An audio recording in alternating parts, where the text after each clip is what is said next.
본 영상은 팟빵 해축팬에서 즐기실 수 있습니다.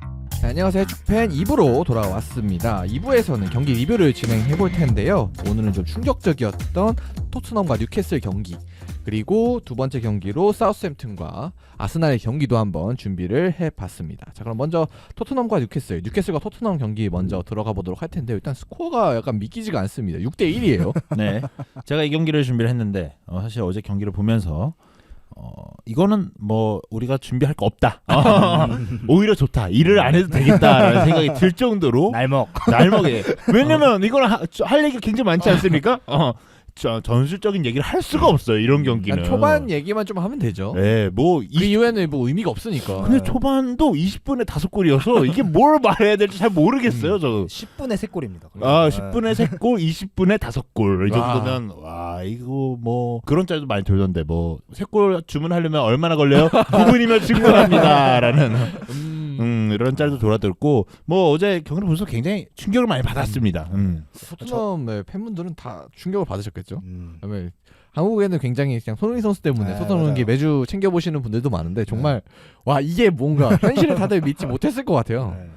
저는 어제 여자친구 이제 데려다 주면서 이 경기를 좀 핸드폰으로 슬쩍슬쩍 봤는데 그 버스 내릴 때 3대0이 됐고 그래서 여자친구가 버스에서 조용히 좀 하라고 제가 너무 꼴먹기 때문에 와 뭐야 이러니까 조용히 좀 하라고. 그리고 잠실 그 광역센터 버스 정류장 있잖아요. 거기 이렇게 좀 많이 걸어가야 되거든요. 버스 맞아요. 거기 많이 굉장히 걸어가야 넓어요. 되는데 그 통로에서 이렇게 보면서 갔는데 네 번째 골이 들어간 거예요. 그래서 와, 얘네 네 골 먹혔는데 이거 뭐 하냐? 근데 여자친구가 축구 잘 모르니까 뭐 심각한 거야? 뭐 이러면서 근데 막 이게 심각하다. 근데 우리 얼마나 더 걸어가야 돼? 이런 얘기 하고 핸드폰을 다시 봤는데 또 세레머니 하고. 참 그만큼 이제 골이 너무 많이 들어가요. 너무 빠르게 많이 들어가다 보니까 그러니까 많이 들어갔다는 표현도 뭐 많이 들어갈 수 있죠. 근데 빨리 많이 들어간 거니까 너무 충격이에요. 네. 하지만 뭐 이게 최단 기록은 아니라고 합니다. 그렇네요. 최단 기록 5골은요. 그 이제 와포드가 맨시티랑 경기를 했을 때 18분 만에 5골을 먹혔다고 합니다. 기억이 나는 거예요. 네, 근데 이게 이제 뭐 풋몬 기준에선 21분이 토트넘의 그 실점이라고 하더라고요. 그렇기 때문에 3분 정도 늦었다. 기록은 쓰지 못했다라는 말씀을 드리면 될 것 같아요. 근데 솔직히 맨시티랑 와포드는 전력차가 많이 나잖아요. 솔직히. 맞아요. 근데 여기는 지금 4등이 챔피언스리그가 걸린 아주 승점 6점짜리 경기. 여기 6점짜리 그러니까 4등과 5등이 바뀔 수는 없었지만 뭐 충분히 바뀔 만한 계기가 될 만한 경기였거든요.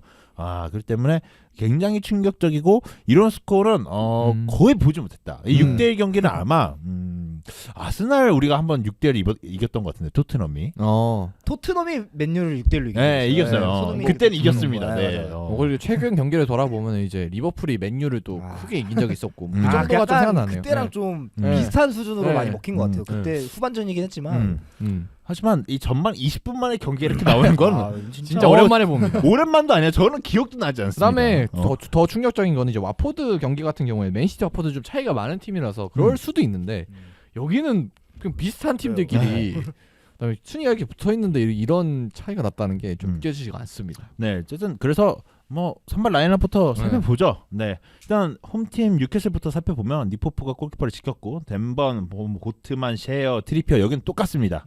그리고 이제 윌록, 기마랑이스, 롱스태프가 나왔고 그리고 그 앞 이제 최전방에는 조엘링턴 그리고 이사 그리고 머피가 나왔습니다. 뭐 일단 뭐 부상 당한 선수 조금 빼고 그 정도를 제외하면은 뭐 거의 나올 수 있는 최상의 라인업으로 뉴캐슬 나왔다 이렇게 볼 수 있겠네요. 조금 뉴캐슬 같은 경우에는 중원의 숫자가 좀 부족해요.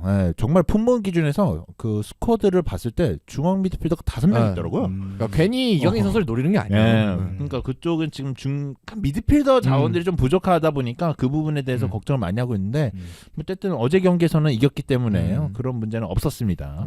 반대로 이제 요리스 골키퍼 나왔고요. 토트넘.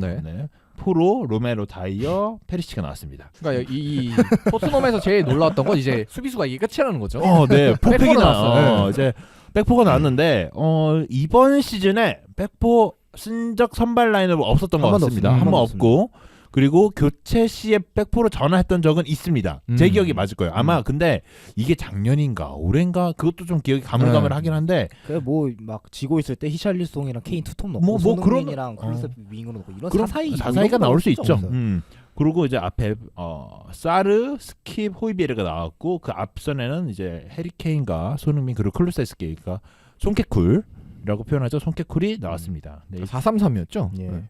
그러니까 이 경기에서 가장 포인트가 될 만한 것들은 결국 이제 토트넘이 포백으로 전환해서 나왔다라는 얘기를 말씀드리면 될 것 같은데 그래 포백 바꿀 수 있지. 네. 바꿀 수 있어. 워낙 또 최근 경기력이 또 좋지 않았기 때문에 뭔가 변화는 필요하긴 했어요. 네, 그러니까 바꿀 수 있어. 네. 그러니까 그래 뭐 그래 할 수 있을 거야. 왜냐면 저는 일단 다이어가 수비수라는 사실에 대해서도 믿지는 않았지만 뭐 할 수 있어라고 얘기를 하지만 일단은 첫 번째로는 이 경기는 굉장히 중요한 경기입니다. 우리가 벌써 세 번째 얘기하고 있어요. 그러니까 4위와 5위가 결정될 수 있는 그런 자리였는데 굉장히 중요한 자리에서 이번 시즌 한 번도 써보지 않았던 포백을 세웠다는 거가 정말 모르겠다. 이건 선을 넘지 않았나. 이거는 뭐 관종 아닙니까? 약간 여기서 도박을 한번 해서 승리를 해서 좀 관심을 받겠다. 약간 이런 의도가 아닌가. 역으로 보자면은 이제 이렇게 깜짝 전술로 뭔가 상대를 교란하지 않으면 이길 수 없겠다라고 판단할 정도로 좀 토트넘의 상황이 좋지 않았다 이렇게도 볼 수 있겠죠. 네. 근데 그래요. 오케이 포백 세울 수 있어요. 포백 세울 수 있고 뭐 할 수도 있죠. 뭐 전술을 한 번도 안 해봤지만 이날 잘했지 어떻게 알아요? 몰라요. 그래서 근데 우리 수비수가 다이어예요. 너무 보기가 좁죠. 아니 3백 써도 수비 못한다고 뭐라 하는데 포백 세워가지고 수비 못한다고 하면 그거 다이어한테 실례예요. 이거 다이어를 매너를 지키지 못한 거예요. 다이어한테. 어쨌든 뭐 다이어가 있는데 그래 어쨌든 그럴 수 있어. 그럴 수 있다. 이거까지도 제가 한번 할 수 있고 다이어는 최종 수비수니까. 나의 백포 못했던 것도 아니잖아요. 옛날에. 옛날에 좀 토비 알더베르트랑 같이 선적이 좀 있으니까 오케이 거기도 알겠어. 근데 갑자기 양 윙백들을 굉장히 많이 올립니다. 그렇죠. 페리시, 포로 다 공격적인 선수들이죠. 그래. 이 두 선수가 굉장히 공격적이니까 올릴 수 있어. 그것도 뭐 내가 한번 뭐 이기기 위해서 뭐 그럴 수 있다 생각이 들어. 하지만 사실 우리가 리버풀의 양쪽 윙백들도 굉장히 많이 올라가지 않습니까? 맞아요. 로버터슨이나 아니면 아놀드도. 근데 그 가운데 자리를 지켜주는 사람이 한 명 있죠. 파비니라는 굉장히 좋은 수비형 미드필더가 있습니다. 하지만 토트넘에는 수비형 미드필더라는 그 선수가 아무도 없어요. 그렇죠. 이 경기에서는 좀 파페사르가 그 홀딩 역할을 맡았는데 근데 원래 이 자리에 뛰는 선수는 전혀 아니죠. 네. 그리고 토트넘의 최종 수비형 미드필더를 자리를 고민해봤을 때 알맞는 선수는 거의 없다고 봐도 됩니다. 뭐 스킵 선수가 그 자리를 뛸 수는 있지만 원볼란치로 뛰었을 때 그 선수가 좋은 모습을 했던 거는 아마 노리치 시절에도 노리치 시절도 아마 서보긴 서봤는데 임대 갔을 때 빡투박을 더 뛰었을 거예요. 제 기억이 맞으면. 그래서 스킵 선수가 그나마 설 수 있지만 그 자리에 그 나이가 어린 페페사르를 넣었다는 것 자체가 홀딩으로 넣었다는. 이거는 쌀은 욕 먹을 수밖에 없는 경기예요. 이거는. 그렇죠. 이 경기에서 이제 실점에 연관되는 장면도 있었고 그다음에 그렇기 때문에 좀 이른 시간에 또 교체 아웃이 되기도 했었는데 사실 이거는 사르의 잘못이다라고 하긴 좀 미안하죠. 그러니까 이걸 준비를 왜 그렇게 한 건지도 이해가 안 되는 거예요. 사실 욕 먹이는 거거든요. 사르한테. 이 자리가 얼마나 중요한 상황에서. 원볼란치라는 자리는 사실 진짜 웬만한 베테랑들도 힘들어하는 자리인데 맨날 시즌 내내 꾸준히 기용한 선수도 아니고 갑자기 그냥 원볼란치 바뀌면은 누가 잘하겠습니까? 그리고 사르도 전문 수비형 미드필더 아니에요. 아니죠. 중미 뛰고 저는 개인적으로 사르는 좀 관리해줘서 쓰면 괜찮겠다라는 생각도 들었던 선수거든요. 근데 자꾸 이런 식으로 활용하면 제가 생각했을 때 사르 이 정도면 기분 나빠서 나갈걸요? 진짜 그럴 수 있어요. 이 팀 나랑 안 만나는 생각 들 수도 있을 것 같아요. 어쨌든 사르는 그래서 20분 만에 5골을 먹히고 나갔습니다. 이거 너무 불쌍해 나 얘한테. 그러니까 이거는 플랜 A부터가 너무 망한 플랜 A다라는 생각이 들었어요. 어쨌든 제가 생각했을 때는 벤 데이비스가 있어서 변형 3백을 써가지고 차라리 한쪽만 올리고 포로를 올려가지고 이제 3백을 형성을 하고 투볼란치를 선다거나 아니면 3-2를 만들다거나 아니면 진짜 수비형 미드필더가 있었으면 수비형 미드필더 하나 믿고 가는 건데 문제는 없으니까 우리 스쿼드에는 백포를 설 수 있는 선수가 없습니다. 그래서 차라리 그냥 백포 쓰고 싶었으면 그냥 4-2-3-1로 좀 든든하게 나가는 것도 나쁘지 않았을 것 같은데. 그러니까 스킵이랑 호이비에를 거기 세우고 단주마 선수를 세운다든지 아니면 이제 스쿼드 상에서는 단주마 선수가 공미로 나왔을지 모르지만 해리케인이 내려와서 아예 앞선에 빠른 선수들 손흥민 선수는 아니면 단주만 아니면 음. 히샬리송 아니면 이제 크루세스키까지 해갖고 앞선에 빠른 선수 배치해버려가지고 그냥 케인이 공 잡고 찔러주는 거 그런 작전을 썼으면 오히려 낫다. 네. 백볼을 세울 거였으면. 더군다나 그 다음에 최근은 아니지만 좀 지난 시점인데 좀 토트넘이 3-4-3을 주로 쓰지만 3-5-1을 몇 번 썼던 적이 있었거든요. 그때 사르도 넣으면서. 근데 그때 좀 안 좋았거든요. 맞아, 흐름이. 안 좋았어요. 굉장히 3-1 썼을 때 안 좋았는데 근데 제경이 한 경기 좋았던 것 같아요. 한 경기. 근데 이제 그렇게 안 좋았던 3미드를 활용해서 거기다가 뒤에 수비수까지 한 명 없는 상태에서 그 안 좋았던 걸 답습하는 것 자체가 굉장히 좋지 못한 생각이었다는 그런 생각이 드네요. 네, 그래서 이번에는 뭐 다이어를 못 믿어 다이어 문제도 있었고 뭐 양쪽 윙어들을 윙백들을 굉장히 많이 올린 거 그리고 전문 수비형 미드필더 없는데 왜 포백을 세웠는가에 대한 의구심을 갖고서 얘기를 해봐야 될 것 같아요. 물론 얘기가 다 끝났습니다. 왜냐하면 20분 만에 골을 다섯 골 넣었기 때문이죠. 1분 만에 네. 한첫 골. 과정도 굉장히 좋지 않았어요. 그러니까 뭐 뉴캐슬이 갑자기 각성해가지고 굉장히 엄청난 공격력을 뭐 펼친 장면도 있었지만 사실 토트넘이 그냥 점수를 줬다고 봐야 되거든요. 그리고 저는 사실 포백을 세웠을 때 전술 훈련을 했겠죠. 전술을 했겠지만 네. 공간에 굉장히 많이 나오더라고요. 그러니까 저는 뉴캐슬 입장에서는 이삭이 그런 표정 지었잖아요. 이거 너무 쉬운데라는 그런 표정 지었거든요. 근데 이삭 그럴 수 있을 것 같아요. 왜냐면 공간 되게 많이 남았어요. 그러니까 하프 스페이스 공간들이 그냥 펑펑 벌려져 있고 다이어가 아마 이삭한테 먹힌 건가 무슨 골 먹혔을 때는 심지어 그 이제 그냥 다이어가 따라 나가요. 그 사이드 라인까지. 그러니까 공간이 그냥 헐헐 비어. 그러니까 너무 뉴캐슬 입장에서는 쉽게 득점을 했던 거죠. 그런 점들을 봤을 때는 이 포백을 왜 세웠는지에 대해서부터가 의구심이다. 이거는 모르겠다. 이거 왜 세운지. 아까 말했듯이 차라리 스킵하고 호이비에를 투볼란치 쓰고 4명 세우고 한 명 그냥 이제 한 명 올리고 페리시치 내리고 이런 식으로 해갖고 그런 식으로 썼으면 이해라도 되겠는데 이거는 좀 이해도 안 된다라는 생각이 좀 들고요. 사실 이번 패배로부터 해서 토트넘이 챔피언스 리그가 아니라 유럽 대항전까지 어려울 수 있다라는 얘기를 드리고 싶어요. 지금 토트넘이 5등 53점인데 6등 아스톤빌라 지금 51점이고요. 그다음 리버풀은 한 경기 덜 치른 상태에서 50점. 그리고 뒤에 브라이튼은 2경기 덜 치른 상태에서 49점이기 때문에 일단 브라이튼은 3경기 덜 치렀네요. 브라이튼은.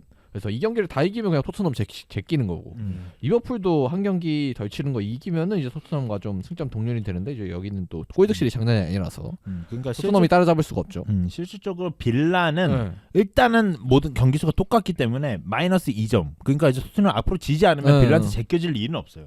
하지만 리버풀 같은 경우에는 현재 3점. 그러니까 한 경기 이기면 바로 이제 골득실이 높아서 제껴져요. 그 브라이튼 같은 경우 브라이튼이 더 문제예요. 솔직히 말하면 브라이튼이 3경기 덜 치렀거든요. 근데 1승 1무만 하면 돼요. 그 2승을 해버리잖아요. 그러면 여기 따라갈 수도 없어요. 이제 좀 브라이튼 하는 거 보면은 1승 1무는 진짜 할 것 같아요. 그러니까 1승 1무 그러니까 4점 차기 때문에 1승 1무 하고 1승 1무 하고도 이제 골득실이 높기 때문에 토트넘보다 10골이 더 많기 때문에 그리고 이제 이기게 된다면 1승 1무 하면 골득실이 높아지겠죠. 뭐 1패가 뭐 7대 0을 지지 않는 이상 뭐 크게 달라질 건 없을 것 같은데 어쨌든 모든 게 이제 안 좋다라는 말씀을 좀 드리고 싶습니다. 거기에 더해서 토트넘 같은 경우는 일정도 안 좋아요 지금. 제가 일정을 쭉 보고 있는데 일단 다음 라운드가 맨체스터 유나이티드고요. 그 다음 라운드 리버풀이고요. 그 다음 라운드 요즘 살아나고 있는 크리스탈 팰리스. 그 다음 라운드 아스톤 빌라. 그다음에 브렌트포드 한번 쉬어가고 그다음에 마지막은 강등 경쟁하고 있는 리즈입니다. 아마 브렌트포드 같은 경우는 아마 그때쯤이면 중위권이 이미 확정이 될 거고 토트넘도 확정될 수도 있어요. 토트넘도 맞아요. 네, 맞아요. 맞을 것 같아요. 맨유 리버풀한테 딱딱 맞고 하면은 어쨌든 뭐 굉장히 일정도 안 좋다. 일정도 안 좋고 사실 중요한 경기였다. 그러니까 안 좋은 일정에 스타트 잘 끊어야 되지 않습니까? 근데 이 경기에서 스타트를 잘못 끊었기 때문에 플랜이 꼬여버렸다라는 말씀을 드리고 싶고 저는 이 포백 얘기 계속 하고 싶어요. 왜냐하면 아마 스텔린이도 의견을 냈겠지만 아마 메이슨도 그 얘기를 했을 수도 있어요. 왜냐면 포백으로 가야 된다. 메이슨이 포백을 잘 썼던 적도 있고 이 사람은 포체티노한테 배웠던 게 좀 컸던 사람이기 때문에 아마 포백 얘기를 하지 않았을까라는 생각이 드는데 지금 사실 스텔리니가 로마노까지 나왔거든요. 대행에 대행 간다. 그러니까 지금 로마노 트위터에 토트넘이 감독 대행의 경지를 고려 중이다. 그다음에 대행의 대행으로 메이슨을 이제 쓴다라는 그런 기사들 혹은 소식들이 올라오고 있죠. 네. 사실 메이슨은 굉장히 유망한 감독이 될 수 있다 저는 생각을 네. 해요. 굉장히 똑똑하다는 얘기도 음. 굉장히 많고 내부적으로도 이 감독을 추후에 토트넘 감독으로 세워도 괜찮겠다라는 생각이 들 정도로 굉장히 유망한 감독인데 이 감독이 포팩 사는 순간부터 이거는 문제가 생기거든요. 네, 지금 포팩 사면 안 되고 3백 해야 되는데 차라리 콘테가 작년에 그 30 아마 오늘 기준 36일 잘린 지 36일 네. 됐을 거예요. 그때 했던 말이 그냥 수긍하고 내가 틀렸어 이랬으면 6대1은 안 나오지 않았을까. 이러느니 콘테가 낫다. 이러는 콘테가 낫죠. 지금 메이슨도 쓰기 너무 불안해요. 이게 뭡니까? 지금 맨체스터 유나이티드 만나야 되고 뭐 빌라도 만나야 되고 리버풀도 만나야 되고 일단은 모든 경기가 6점짜리 경기인데 첫 번째부터 꼬여버렸다. 그러니까 이 개행의 대행이라는 게 이게 참 보기 쉽지 않은 건데. 저는 본 적이 있죠. 우리 뭐 K리그에서 한번 K리그에서 아. 성남 FC가 한번 음. 그걸 했다가 이제 강등 당한 적이 있는데. 서울도 있을 거예요. 대행의 그런가요? 대행이 있죠. FC 서울도 서울 있어요. 해외 축구에서는 없지 않나? 네, 저도 약간 들어본 적은 없는 거 같아요. 대행의 대행? 그러니까 뭐 예를 들어 아파서 이제 대행 감독 대행이 약간 몇 경기 쉰다. 뭐 이런 거는 한 경기 정도 쉰다. 뭐 아니면 퇴장 당했다. 이런 건 본 적이 있는데. 그러니까 대행의 대행을 공식으로 딱 선임한다. 뭐 이게 뭐라 불러야 돼요? 그러니까 대행 이것도 대행님인가? 이게 왜 뭐지? 문제냐면 이 토트넘의 이 구단주랑 이런 네. 내부진들이 정신머리가 나간 거예요. 왜냐면 콘테 자를 때 자를 거면 그 사단도 다 잘라야지. 왜 스텔린이 왜 남깁니까? 왜 남겼는지 아세요 혹시? 모르죠? 위약금이 위약금 때문에 네. 위약금. 그러네. 네, 내가 위약금 맞아. 이 마인드 자체가 클럽이 될 그런 게 없어요. 얘네는 그냥 딱 그 돈 지금 얼마 아껴버려다가 지금 챔스가 날아가면 이게 몇 억입니까 이게? 네. 몇 억입니까 진짜. 챔스를 출전하는 거. 그러니까 이제 챔스 이제 조별리그만 해도 금액이 굉장히 큰 걸로 알고 있고 16강부터는 100억 단위로 네. 들어오는 걸로 알고 있어요. 경기당. 네. 그러니까 진짜 나무만 보고 숲을 못 보는 전형적인 그런 운영을 보여주고 있기 때문에 제 생각에는 진짜 레비부터 날려야 된다. 레비부터 날리고 싹 깔아야 돼요. 네. 진짜. 뭐 일단은 저는 충분히 그런 얘기를 하시는 분들 이해는 되거든요. 근데 레비가 또 해준 게 있어. 김중계 간만에. 힘들 가만 왜냐면 이 사람이 토트넘이 우리가 이런 고민까지 할 수 있게 만들어준 사람이긴 하거든요. 그렇죠. 왜냐면 토트넘이 사실 경제적으로도 그렇고 이제 근 규모가 그리 크지 않은 그건 맞습니다. 구단입니다. 그러니까 이게 어디 비교군이랑 해야 되면 맨시티랑 비교를 해야 되긴 하는데 거기에 비하면 돈의 규모가 맨시티랑 어떻게 비교합니까? 네. 근데 이 사람이 스포츠 산업 쪽으로 굉장히 눈이 밝은 사람이기 때문에 수익 구조를 굉장히 많이 만든 건 맞아요. 하지만 축구적으로 봤을 때는 너무 선택들이 아쉽다라고 말씀을 드릴 수 있을 것 같아요. 그리고 최근에는 그래서 이제 축구적인 걸 메우기 위해서 단장을 파라티치를 데려왔는데 이 친구는 또 갑자기 징계를 받아서 나갔어요. 나갔습니다. 이거 뭐 어떻게 됩니까? 맞아요. 그래서 새로 선임을 했다고 하는 거 같긴 한데 뭐 스텔리니가 누구한테 보고하냐 뭐 이런 얘기 했을 때 누구라고 말했거든요. 근데 이 사람이 새로 선임된 사람인지 아니면 밑에 있던 사람인지 그냥 정확하게 대행인지 그것도. 네, 그 정확하게는 잘 모르겠어요. 그래갖고 그것도 좀 문제가 많다. 단장도 좀 문제가 많다는 생각이 들고 마지막으로 이게 문제가 되는 점은 해리 케인이 재계약 이슈가 계속 나오고 있습니다. 이게 내년까지죠? 네, 재계약이? 내년까지인데 지금 맨로 기사가 나왔는데 지금 저희가 녹음하는 시간이 지금 8시 57분인데 오후 8시 34분에 기사가 하나 올라왔어요. 맨유는 해리 케인이 이번 여름 토트넘과 새로운 계약에 서명하지 않을 것이라는 기대가 커지면서 이게 어제 경기 멜로면 공신력이 높은 기자인데 해리 케인 영입을 위해 무엇이 필요한지 알아보기 시작했습니다. 음. 공식적으로 움직임을 좀 표하고 있는 거예요. 네, 이제 이제는 시작해야죠. 1년밖에 안 남은 시점에서 해리 케인을 무조건 사야죠. 사실 해리 케인 같은 선수는 팀의 상징성도 있겠지만 사실 이 선수가 앞으로 계속 기록을 써나가는 선수잖아요. 맞아요. 그러다 보니까 잉글랜드 구단 입장에서는 굉장히 구미가 땡긴다. 그리고 이 선수는 이제 그냥 토트넘 레전드기도 하지만 그냥 잉글랜드 내에서 국대 맞아요. 1번 공격수로서 잉글랜드 내의 레전드기도 하거든요. 주장입니다. 그렇기 때문에 해리 케인을 데리고 온다는 건 굉장히 큰 의미를 가지고 있기 때문에 맨체스터 유나이티드 같은 경우에는 최전방 공격수가 조금은 아쉽기 때문에 해리 케인 선수를 데려오는 거 굉장히 좋은 선택이다라는 생각을 좀 말씀드리면 될 것 같고 그리고 지금까지는 좀 케인이 이제 여러 가지 사정으로 이제 뭐 자의반 타의반이긴 하지만 그래도 좀 남아준 거거든요 토트넘에 그죠. 우리를 가지고 네, 그랬기 때문에 근데 이제는 만약에 이번 시즌에 챔스에 못 가고 뭐 유럽 대항전 뭐 유로파 컨퍼런스 뭐 유로파 이런 데 간다. 그러면은 사실 케인을 잡을 명분이 이젠 더 없어지는 거예요. 진짜. 그래서 중요한 거예요. 그래서 챔스를 못 나가면 케인은 나갈 것이 거의 사실이지 않을까라는 생각이 들어요. 정말 미치지 않을까? 이 정도면 뭐 내가 토트넘의 레전드가 되겠어. 이 정도의 그 충성심은 이미 많이 보여줬다라는 생각이 들더라고요. 그러니까 네. 지금만으로도 충분히 나중에 뭐 토트넘 뭐 엠베서더 이런 거 무조건 시켜야 되지 않나? 네. 그러니까 지금 나가더라도. 그러니까 지금 나가더라도 진짜 그 정도는 할 수 있고 뭐 레비가 뭐 동상을 세운다라는 얘기를 했잖아요. 동상이 문제가 아니다 지금. 동상 세울 돈에 빨리 팀을 좀 개선시켜라라는 생각이 들 정도로 지금 토트넘의 상황은 굉장히 좋지 않고 이번 시즌 굉장히 위험하다라는 말씀을 드려야 될 것 같아요. 네. 그러면 케인이 나가면 손흥민은 어떻게 해야 되나요? 네. 손흥민은 같이 나가면 해야 되나? 같이 나가면 좋죠. 맨유 좀 안 사줍니까? 세트로 차라리 아, 비싸게 손흥민- 좀 팔아서 손흥민 세트? 리빌딩 작업이라고. 좀 비싸게 차라리 팔아. 세트 구매? 근데 진짜 손흥민도 이적할 가능성이 있지 않나요? 네. 아니, 만약에 이렇게 리그가 아예 안 되긴 네. 하는데 거의. 이제 물론 이제 좀 과격한 이제 영국 패널들 의견 중에서는 이제 손흥민 케인을 다 팔고 이제 리빌딩을 해야 된다. 맞아요. 저는 그 얘기 그게 많이 맞다고 나와요. 봐요. 맞아요. 네. 그 얘기도 굉장히 많이 나오고 있고 사실 패널들도 그 얘기 저는 사실 두 선수를 잘 빨리 고점에 팔아서 이익을 남긴 다음에 팀을 리빌딩하는 것도 괜찮은 방법이라 생각이 들고요. 일단 두 선수도 나이가 어느 정도 있기 때문에 그렇죠. 뭐 그런 얘기 나올 수 있죠. 음. 라는 생각이 드는데 근데 리빌딩 하려면 중심이 있어야 되는데 이거 중심이 누굴 잡아야 돼? 호이비에르가 그나마 다이어. 다이어요?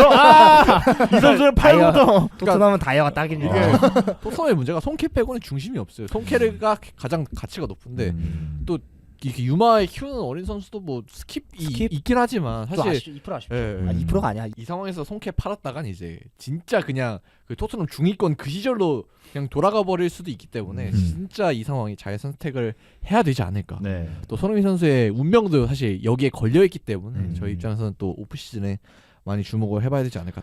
네, 다이어는 싶습니다. 진짜 네. 내보내야 됩니다. 다이어 빨리 내보내야 돼. 산체스하고 다이어 무조건 내보내야 돼요. 다이어 다이어 심지어 홈그로운도 아닙니다. 네, 다이어 빨리 내보내. 나 아니에요? 진짜 홈그로운 미쳐버리겠네. 아니에요. 내고 있는 거야. 그 선수는 이제 포르투갈에서 포르투갈에서 벤피카에서 어. 좀 훈련을 받았기 때문에 어린 시절에 어쨌든 이거는 뉴캐슬하고 토트넘의 네. 리뷰입니다. 리뷰인데 자 5골이 네. 20분만에 먹혔기 때문에 리뷰할 게 없어서 이렇게 저는 피파 그 공개식 게임 하다가 그 나가면은 컴퓨터랑 하잖아요. 컴퓨터랑 그거 재미없잖아. 하는 건 줄 알았어. 나가도 3대 0입니다. 그래서 토트넘이 상태가 심각하다. 네. 이렇게 정리를 하면서 얘기를 마치도록 하겠습니다.